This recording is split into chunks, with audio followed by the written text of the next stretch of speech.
Good morning, students. Today we are going to start with the chapter number 7, Environmental Changes. We'll start with the revision. Now, first, we will see what we have learned in this chapter. In environmental changes, we have studied about the weather, what is meant by weather. We have studied about the climatic condition. We studied about the greenhouse farming and about some global warming and its effect, and how does the earth get heated. We have learned about the greenhouse gases. For example, like we have learned in this chapter about some carbon dioxide, what is the percentage of the carbon dioxide in the atmosphere, and what is a chlorofluorocarbon, methane, and all these gases. Okay, so in this chapter we are going to start with question number 1 MCQ first. The sphere that envelopes the earth from all sides is known as dash. So options are given. Option number 1 weather, option 2 biosphere, option 3 atmosphere, and option 4 is climate. So what will be your answer? The correct answer is atmosphere. The sphere that envelopes the earth from all the sides, it is known as a atmosphere. Number 2, which of the following countries experiences maximum temperature? सो कौन सी ऐसी country है जो maximum temperature experience करती है ना? Options are given Iran, Brazil, Philippines and last option is South Arabia. So what is the correct answer? Correct answer is South Arabia is the country who experiences the maximum temperature. Number 3, which of the following countries experience maximum cold? यहाँ पे आपको countries के नाम दिए गए हैं. इन countries में से सबसे ज़्यादा ठंडी कहाँ पर होती है, मैक्सिमम कोल्ड कहाँ पर होता है? Option number 1 Norway, option 2 Russia, option 3 Iran and last option is Brazil. So what is the correct option? In Norway country, it experience maximum cold. So what will be your answer? Norway will be your answer. Number 4, which of the following countries get maximum rainfall? Now सबसे ऐसी कौन सी country है जहाँ पे सबसे ज़्यादा बारिश होती है? So countries के नाम दिए गए हैं again. Number 1 Russia, 2 Brazil, 3 Philippines and 4th one is Iran. So what is the correct answer?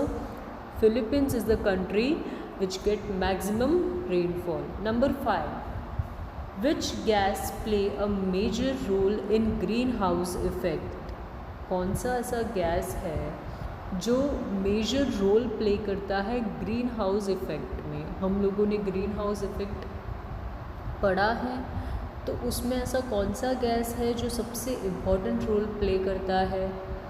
So options are given nitrogen, oxygen, hydrogen and last one is a carbon dioxide. So correct answer is carbon dioxide is the gas who play a major role in greenhouse effects. Number 6, a man breath dash times every day.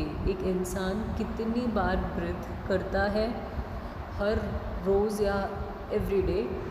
So options are 2200, option B 22,000, 2,20,000 और 22 lakh. So what will be your correct answer? 22,000. A man breath 22,000 times every day. Number 7, when do we celebrate Ozone Day? Now हम ozone day कब celebrate करते हैं? Options are 1st December, 19th of November, 16th of September और 4th of January. So right answer will be 16th of September we celebrate Ozone Day. Number 8, in which city was a global meet held to save the environment in 1972? ऐसी कौन सी city थी जहाँ पे पूरे world से एक सारे लोग आए थे, ग्लोबल मीट हुआ था एनवायरनमेंट की चर्चा करने के लिए 1972 में। तो कहाँ पे ग्लोबल मीट हुई थी? Options are given at Rio de Janeiro in Brazil, in Stockholm, the capital of Sweden, in Copenhagen, the capital of Denmark, and in Delhi, the capital of India. So right answer is in Stockholm, the capital of Sweden, is the city was that global meet held to save the environment in 1972. Number 9. How many metric tons of carbon dioxide does an average person in the world produce? कितना metric ton carbon dioxide जो है वो एक इंसान average, just average के तौर पे वो वर्ल्ड में प्रोड्यूस करता है? Options are 4.5, option 2 20.6 metric ton, option 3 1.2 metric ton और option D 8.5 metric ton. So correct option is 4.5 metric tons of the carbon dioxide does an average person in the world produced. Now number 10. How many metric tons of carbon dioxide does an average citizen of the USA produce? अब कितना metric ton carbon dioxide एक citizen average में produce करता है, बनाता है USA में? So options are 4.5 metric ton, 20.6 metric ton, 1.2 metric ton or 10.6 metric ton. So correct option is 20.6 metric tons of carbon dioxide does an average citizen of USA produce. Filling the blanks. Number 1. The sphere which surrounded the earth from all the side, it is known as a dash. Again question repeat हुआ है कि ऐसा कौन सा spear है जो पूरे अर्थ में सराउंड करके रखता है चारों तरफ से, उसे क्या कहा जाता है? That is known as a atmosphere. The sphere which surrounded the earth from all the side, it is known as a atmosphere. Number 2. Dash means the greenhouse effect which warms up the atmosphere of the earth. So global warming means the greenhouse effect which warm up the atmosphere of the earth. अब यहाँ पे ये कहा गया है कि green house effect में ऐसी कौन सी चीज़ है जो हमारे एटमॉस्फेयर, हमारे अर्थ के एटमॉस्फेयर को गर्म करती है, वार्म अप करती है? So it is a global warming. Global warming का मतलब होता है ग्रीन हाउस इफ़ेक्ट, जो कि क्या करती है? हमारे अर्थ को गर्म करती है. Number 3. Earth atmosphere is rapidly warming up due to increase in dash gas. Earth का जो एटमॉस्फेयर है वो लगातार बढ़ते चला जा रहा है. कौन से गैस के वजह से? सो कौन सा ऐसा गैस है जिसके इंक्रीज़ होने पे हमारा अर्थ का टेम्परेचर बढ़ रहा है? सो वो गैस कौन सा है? Carbon dioxide. What will be your answer? Earth atmosphere is rapidly warming up due to increase in carbon dioxide gas. Number 4. According to UN resolution, 16th of September is celebrated as dash day. So UN resolution के according 16 सितंबर को हम क्या celebrate करते हैं? World ozone day. What we celebrate? World ozone day we celebrate on 16th of September. Number 5. Dash use of resources has become necessary to check the increase in global temperature. So जो भी resources, जो हमको natural resources मिले हैं वो global temperature की वजह से ख़त्म होते जा रहे हैं. तो हम लोगों को वो रिसोर्सेज किस तरह से यूज़ करने चाहिए? ताकि ग्लोबल टेम्परेचर जो है वो नहीं बढ़े. So we have to use it sensible use of resources has become necessary to check the increase in global temperature. Number 6, in average citizen in the world produce dash metric tons of greenhouse gas. या ये अभी वापस से question repeat हुआ है, MCQ में भी same question आप लोगों को पूछा गया था कि एवरेज सिटीज़न पूरे वर्ल्ड में कितना मेट्रिक टन गैस प्रोड्यूस करते हैं. So 4.5 metric ton of green house gas. It means that carbon dioxide gas, because green house gas या ग्रीन हाउस इफेक्ट इस तरह की जो प्रॉब्लम क्रिएट होती है वो कौन से गैस के इंक्रीज़ होने पे होती है. जब कार्बन डाइऑक्साइड इंक्रीज़ हो जाता है तब जाकर ग्रीन हाउस गैस जैसी प्रॉब्लम या हम कह सकते हैं ग्लोबल वार्मिंग जैसी प्रॉब्लम होती है. तो यहाँ पे डायरेक्टली आप लोगों को लिखा गया है कि dash metric tons of green house gas. So आप लोगों को क्या लिखना होगा, 4.5 metric tons of gas an average citizen in the world produce. Number 7, an average citizen of India produces dash metric tons of green house gas. अब एक Indian citizen जो है वो कितना प्रोड्यूस करता है green house gas. So it produce 20.6 metric tons of green house gas. Now number 9, CFC gas is released at maximum due to use of dash appliances. जो CFC gas है that is a chlorofluoro gas.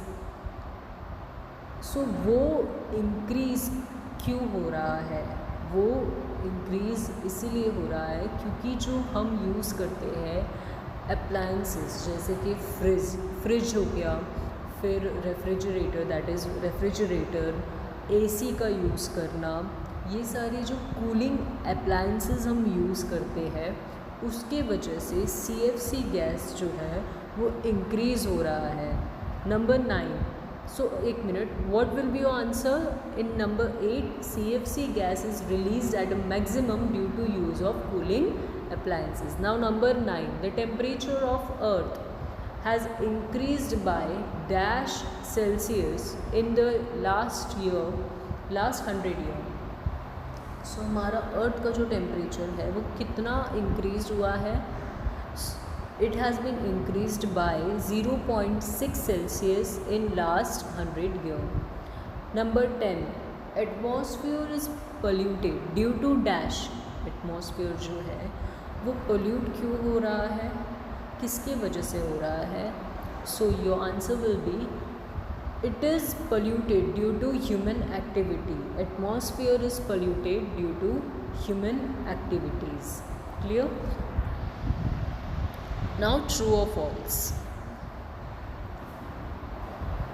Number 1, the environment is polluted due to smoke from industries, factories, power station and auto vehicles. Environment जो है हमारा वो pollute किसके वजह से हो रहा है, स्मोक की वजह से जो इंडस्ट्रीज से निकलती है, फैक्ट्रीज़ के वजह से, पावर स्टेशन के वजह से और ऑटो व्हीकल की वजह से.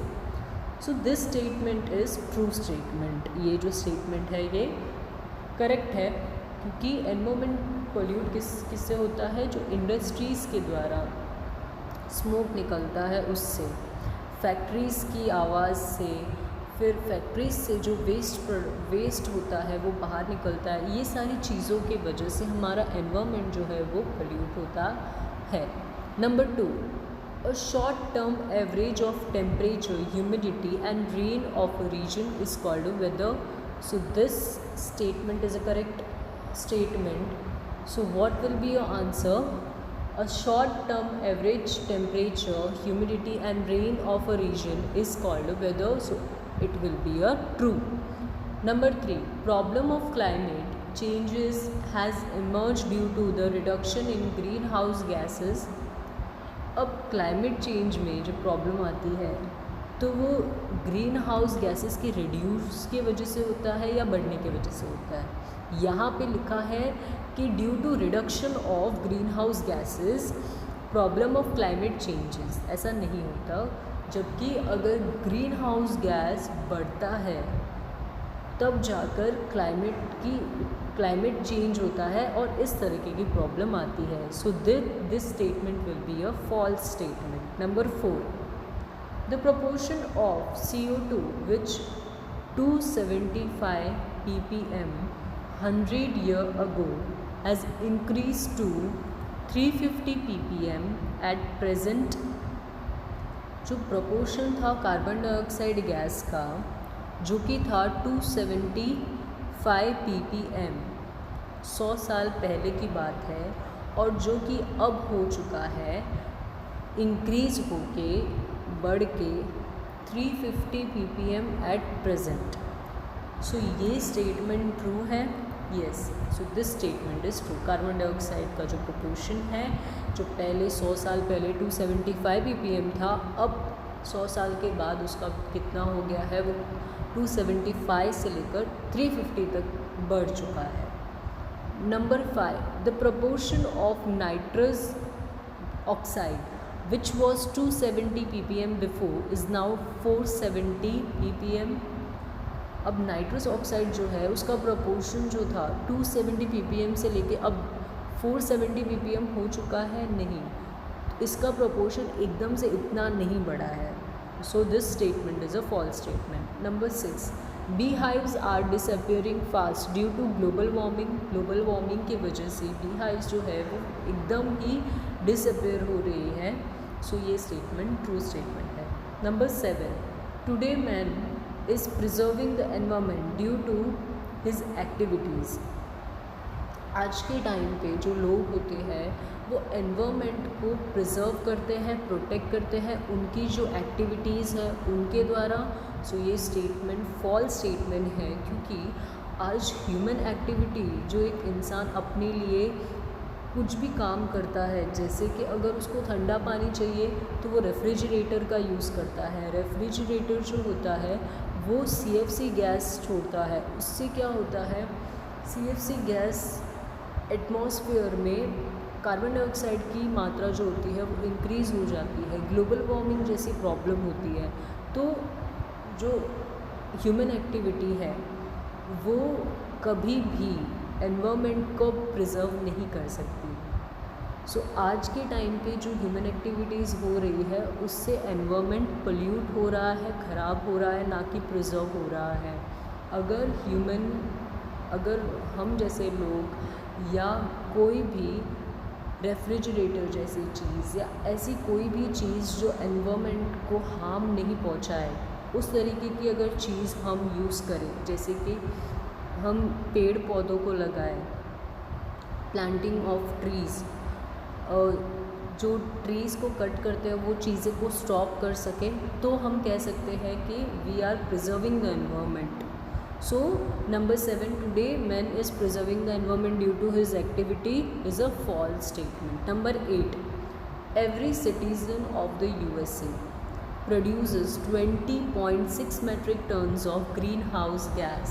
So this statement is a true statement. Clear?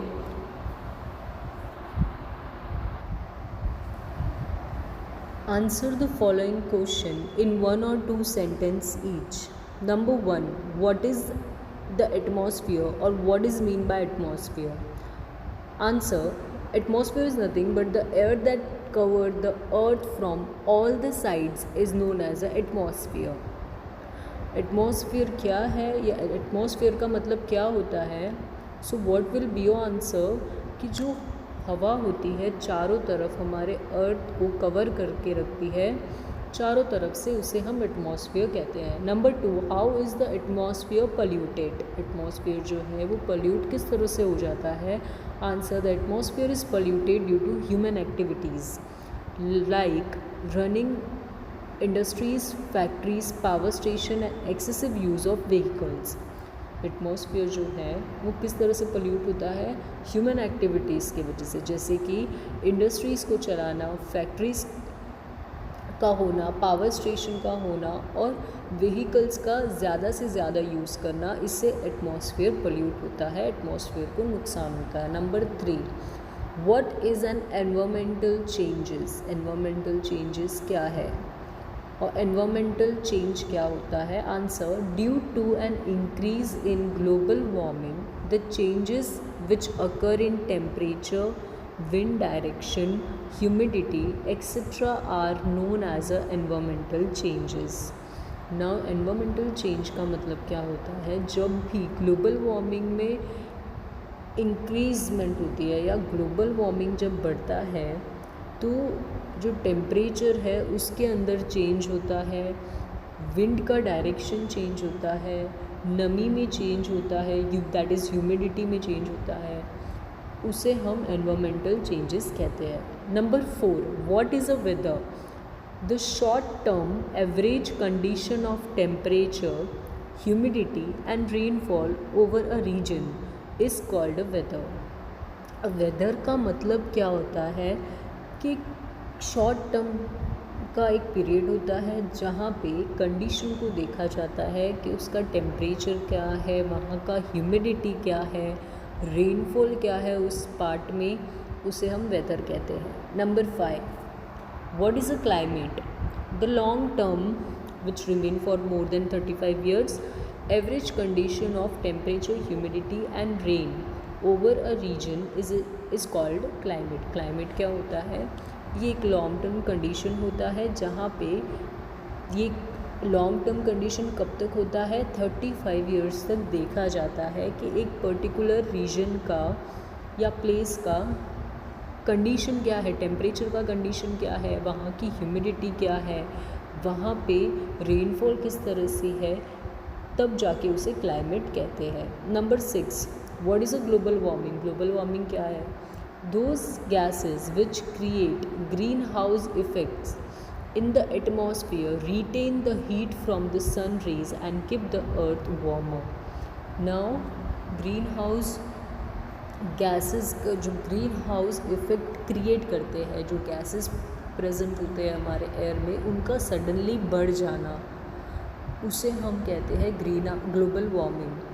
Now यहाँ पे जो स्टेटमेंट दिया है, those gases which create green house effect in atmosphere retain the heat from the sun rays and keep the earth warmer. It means that कुछ gases जो होते हैं वो ग्रीन हाउस इफेक्ट कॉज करते हैं हमारे एटमॉस्फियर में, और जो सन की हीट आती है उसको रिटेन करते हैं और हमारे अर्थ को ज़्यादा से ज़्यादा गर्म रखते हैं. Due to the increase amount of such gases, the temperature of the surface of the earth has increased. अब इन गैसेस का अमाउंट जब इंक्रीज़ हो जाता है, इन गैसेस जब इंक्रीज़ हो जाते हैं एटमॉस्फेयर में, तो जो टेम्परेचर होता है अर्थ का वो भी इंक्रीज़ हो जाता है, जिसे हम ग्लोबल वार्मिंग कहते हैं. This is called a global warming. Number 7, which are non conventional sources of energy? कौन से non conventional sources of energy है? Answer, 4 sources of energy are non conventional. 4 तरीके के सोर्सेज है एनर्जी के, that is a non conventional, जो कि है they are solar energy, wind energy, tidal energy and biogas. कौन से है? एक है solar energy, wind energy, tidal energy and biogas. Number 8, when and where was the first global convention to think of ways to protect the environment held? कहाँ पे और कब first global convention हुआ था ताकि हम एनवायरमेंट को प्रोटेक्ट करने के बारे में सोच सकें? Answer, the first global convention to think of the ways for the protection of environment was held at Stockholm in capital city of Sweden in 1972. 1972 में पहली ग्लोबल मीट हुई थी ताकि एनवायरमेंट की प्रोटेक्शन के बारे में बात की जा सके, इसके ऊपर चर्चा की जा सके और इसके बारे में सोच सके कि किस तरह से हम एनवायरमेंट को प्रोटेक्ट कर सकें. तो ये कहाँ पे मीटिंग हुई थी? At Stockholm in the capital city of Sweden. कहाँ पे हुई थी? स्टॉकहोम में, जो कि कैपिटल सिटी है स्वीडन का. Number 9, what was decided at the world meeting at Copenhagen in December 2009? अब वर्ल्ड मीटिंग जो हुई थी कोपेनहेगन में दिसंबर में 2009 में, उसमें क्या डिसाइड किया गया था? Answer, In the World Meeting at Copenhagen in December 2009, it was decided that developed countries like USA should seriously implement the carbon cut policy to reduce the production of greenhouse gases, and developing countries like India should be given aid of $100 billion. अब world meeting जो हुई थी उसमें ये decide किया गया था कि जो डेवलप कंट्री है जैसे कि यूएसए, उनको कार्बन कट के लिए कुछ पॉलिसीज़ को अपनाना पड़ेगा या कुछ पॉलिसी लानी पड़ेगी ताकि ग्रीन हाउस गैसेस जैसी प्रॉब्लम जो है वो कम हो सके। और जो डेवलपिंग कंट्रीज़ है जैसे कि इंडिया, उनको $100 बिलियन दिए जाएंगे ताकि वो कंट्री अच्छे से डेवलप हो सके। Number 10, which day is celebrated as a world ozone day? Answer, every year 16th of September is celebrated as World Ozone Day. Answer the following question briefly. Number 1, what do you mean by greenhouse effect? Greenhouse effect का मतलब क्या होता है? Answer, in the region of cold climate there is a less heat. जहाँ पे बहुत ज़्यादा ठंडी होती है वहाँ पे गर्मी जो होती है वो बहुत कम होती है। Hence plants, trees and fruits can not grow properly. तो इसीलिए जो पेड़ पौधे हैं, जो फ्रूट्स वगैरह है, ये सारे अच्छे से ग्रो नहीं कर पाते। In order to provide them enough heat a green house is prepared having wall and a roof made up of glass और अ क्लॉथ। अब ये सारी चीज़ों को प्रोवाइड कर सके ताकि ज़्यादा से ज़्यादा हीट आ सके, इसीलिए एक ग्रीन हाउस को प्रिपेयर किया जाता है। अब जो वॉल होती है और जो रूफ़ होता है उसका, वो कांच से बनाई जाती है या तो कपड़े से बनाई जाती है। Due to the sunlight falling on the greenhouse the plants, vegetables and fruit get heat. अब सनलाइट जब गिरती है, जब पड़ती है ग्रीन हाउस पे, तो जो प्लांट है, जो वेजिटेबल्स है, फ्रूट है, उनको हीट मिलती है। जब हीट मिलेगी तो वो प्रोड्यूस हो जाएंगे, ग्रो करने लगेंगे। This heat is retain within the greenhouse due to production of carbon dioxide and water vapour in a green house. अब ये जो हीट है वो रिटेन रहती है क्योंकि ग्रीन हाउस में जो प्रोडक्शन होता है कार्बन डाइऑक्साइड का और वाटर वेपर का, जो कि ग्रीन हाउस में होता है। This practice is called as a green house effect. इस तरीके की जो भी प्रैक्टिस की जाती है उसे ग्रीन हाउस इफेक्ट कहा जाता है। Number 2, what will happen if the production of CO2 increase in the atmosphere? क्या होगा अगर कार्बन डाइऑक्साइड का प्रोपोर्शन इंक्रीज़ हो जाएगा हमारे एटमॉस्फेयर में? Answer, if the proportion of carbon dioxide increases in the atmosphere, the average temperature of the earth will also increase. Carbon dioxide enhance the greenhouse effect. Now what the answer you are gonna write, अगर carbon dioxide का proportion increase हो जाता है atmosphere में तो temperature जो है अर्थ का वो इंक्रीज़ हो जाएगा। कार्बन डाइऑक्साइड क्या करेगा? ग्रीन हाउस इफेक्ट को एनहेंस करेगा। If the greenhouse effect increases, there would be change in temperature and climate on the earth. अब ग्रीन हाउस इफेक्ट अगर इंक्रीज़ हो गया तो टेम्परेचर में बदलाव आ सकता है और हमारे अर्थ के क्लाइमेट में भी बदलाव आ सकता है। Number 3, state the possible adverse effect of global warming, write any 6 point. So यहाँ पे आप लोगों को बताना है कि ग्लोबल वार्मिंग के बारे में हम लोगों को कोई भी इफ़ेक्ट बताने हैं जो एडवर्स पॉसिबल इफ़ेक्ट हो सकते हैं वो बताना है। Answer, the possible adverse effect of global warming are as follow. Number 1, change take place in the growth and development of the vegetation. अब जो वेजिटेशन है उसके अंदर उनका ग्रोथ और उनका जो डेवलपमेंट है उनके अंदर हम लोगों को कुछ चेंजेस लाने पड़ेंगे। Species like sparrow, vulture etcetera are disappearing. जो स्पीशीज़ है जो ग्लोबल वार्मिंग की वजह से वो एकदम से डिसअपियर हो रही है। और जो नंबर 1 पॉइंट है, changes take place in growth and development of vegetation, इसका मतलब ये है कि ग्रोथ वेजिटेशन का ग्रोथ में और डेवलपमेंट में चेंजेस आ रहे हैं ग्लोबल वार्मिंग की वजह से। अब जो फ्लावर उगते हैं तो उसमें स्मेल भी नहीं है, कोई फ्रेगनेंस भी नहीं होती है, about just because of global warming. Number 3, about 2000 glacier of Himalayas have decided और मेल्टेड। नाउ हिमालयस के ऊपर जो ग्लेशियर है, 2000 ग्लेशियर्स आर देयर, वो क्या हो रहे हैं, मेल्ट हो रहे हैं। Number 4, disaster such as drought, cyclone, heavy rains, floods etcetera have increased in last 10 years। अब डिज़ास्टर, नेचुरल डिज़ास्टर हुए हैं, जैसे कि सूखा पड़ना, साइक्लोन आना, बहुत ज़्यादा बारिश आना या फ्लड जैसी प्रॉब्लम आना, तो ये सब पिछले 10 साल से बहुत ज़्यादा हो रही है। Number 5, there is a heavy rainfall where it use to be a scanty rain and vice versa had taken place. For example, Rajasthan and Dubai while Cherrapunji is facing inadequate rain. Now यहाँ पे क्या दिया गया है, 5th point is a most important point, कि जहाँ पे जो रीजन में बारिश नहीं होती थी वहाँ पे अब कुछ ज़्यादा ही बारिश हो रही है, जैसे कि राजस्थान और दुबई। लेकिन जहाँ पे बहुत ज़्यादा बारिश हुआ करती थी वहाँ पे अब बारिश ही नहीं हो रही है या एकदम थोड़ी ही बारिश होती है। Number 6, ground water level is decreasing rapidly.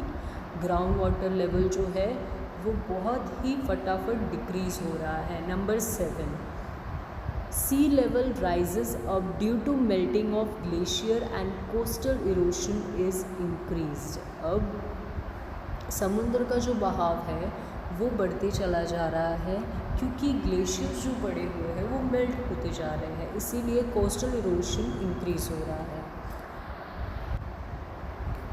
Number 4, write a short note on necessary step to prevent global warming, write any 6 point. Now कौन से ऐसे नेसेसरी स्टेप्स हम लोगों को उठाने चाहिए ताकि ग्लोबल वार्मिंग को हम प्रिवेंट करके रख सकें। Answer, necessary steps to prevent global warming are as follow. Number 1, reduce the source which produce carbon dioxide. हमको वो सोर्स को कम करना होगा जो कार्बन डाइऑक्साइड को बढ़ाते हैं। Number 2, more and more plants and trees should be grown, tree cutting should be stop. ज़्यादा से ज़्यादा पेड़ पौधों को लगाना चाहिए और जो ट्रीज़ की कटिंग होती है उन्हें बंद करना चाहिए। Number 3, reduce the use of plastic banded things. Now plastic से बनी हुई चीज़ें जो होगी उसे हमको कम से कम यूज़ करना चाहिए, एकदम से रिड्यूस ही कर देना चाहिए यूज़ का। Number 4, make a sensible use of chemical fertiliser and pesticide. जो केमिकल फर्टिलाइज़र और पेस्टिसाइड हम यूज़ करते हैं उसको हमको बहुत ही सेंसिबल तरीके से यूज़ करना चाहिए। Number 5, adapt organic farming by making the use of green manure and cattle manure. हमको जो ऑर्गेनिक फार्मिंग है उसका इस्तेमाल करना चाहिए, जो कि होता है ग्रीन मैन्योर का ज़्यादा इस्तेमाल करना चाहिए और कैटल मैन्योर का ज़्यादा इस्तेमाल करना चाहिए। Number 6, biotics should be mixed with animal food. Biotics को हमको एनिमल फूड के साथ मिक्स करके एनिमल्स को देना चाहिए। Number 7, domestic appliances and means of transportation should be used rationally. Domestic appliances जो है या तो ट्रांसपोर्टेशन जो है उसे हमको रैशनली यूज़ करना चाहिए। Number 8, reduce the growth of human population. अब ह्यूमन पॉपुलेशन की जो ग्रोथ हो रही है उसमें भी हम लोगों को क्या करना होगा, रिडक्शन लाना होगा, उसको भी स्टॉप करना होगा, रिड्यूस करना होगा। Number 9, to save electricity in house in the commercial places arrangement should be made in such a way that enough fresh air and natural sunlight can be caught। Electricity को हमको save करके रखना चाहिए हमारे घर पे। अगर आप देखते हो आपके घर पे कि कहीं पे भी ऐसे ही फ़ैन चालू है, रूम बंद है और ऐसे ही फ़ैन चालू है, कहीं पे भी लाइट चालू है, तो आप वो स्विच ऑफ कर दो ताकि इलेक्ट्रिसिटी को सेव किया जा सके। और जो कमर्शियल प्लेसेस है, जो अरेंजमेंट है वो बनाए जाए ताकि क्या हो कि हम लोगों को एक फ़्रेश एयर मिल सके। और नेचुरल सनलाइट हमारे पास आ सके। ठीक है, तो ये सारे जो स्टेप है, ये स्टेप हम लोगों को क्या करेंगे, हमारे लिए हेल्प करेंगे ताकि ग्लोबल वार्मिंग जैसी प्रॉब्लम को हम प्रिवेंट कर सकें, क्योर कर सकें। So this was your chapter number 7, environmental changes.